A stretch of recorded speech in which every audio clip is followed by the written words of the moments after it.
If you know me very well, I generally review one game, but this time I'll be covering not just one, but two games. Both of the Life is Strange games are easily two of the most unique experiences I have ever encountered.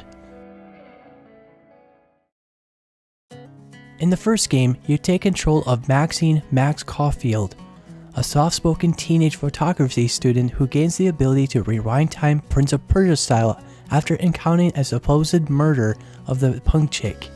After encountering the same event, Max saves the girl, who happens to be Chloe, a best friend to Max since they were kids. Chloe had a friend named Rachel Amber, who's been missing for a long time. Your job is to find the missing Rachel Amber by leading Max through obstacles and solve clues to the disappearance. Life is Strange Before the Storm is a prequel that lets you play as Chloe. Unfortunately, she cannot rewind time like Max. However, the story is about how she and Rachel became friends, seeing as how Rachel was only mentioned in the first game. Throughout, you start to learn more about the relationship and Rachel herself. Both of the games have dialogue trees that will ultimately affect the characters' interactions, similar to Telltale Games' works.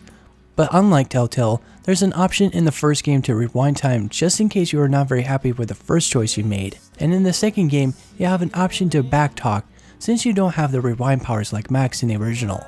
The backtalk option is this: get your side to reach to the middle by following the clues to each dialogue in order to win the arguments, insults, etc.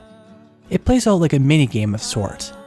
The games will do a pause moment where you make a difficult decision. Depending on the choice will affect the overall outcome.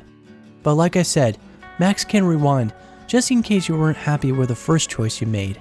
When you are not in these dialogue trees, there's a third person sort of point and click interface to solve some puzzles or just talking to people.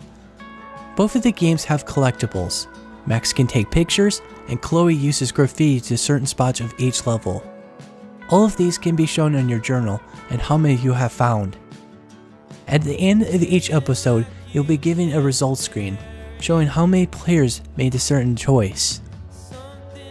Graphically, it's not the most elegant, but it's not cheap looking either.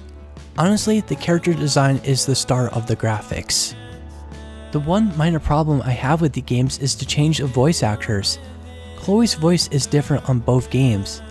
Kind of sucks, but that's only because of the voice actor strike that happened before the second game's development. The first game is pretty much the victim of stiff, disjointed, or no lip syncing. No movement on the lips makes it kind of awkward. I do not like the loading times on both games. Oftentimes it will take a minute at most to get to the next section of the episode. Out of the two games, the second game had only crashed on me once. Overall, I enjoyed my time on these games.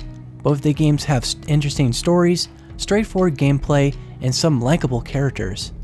Anyone who's interested in story-rich games should definitely give them a try. Who knows? Maybe you'll have a good time with them.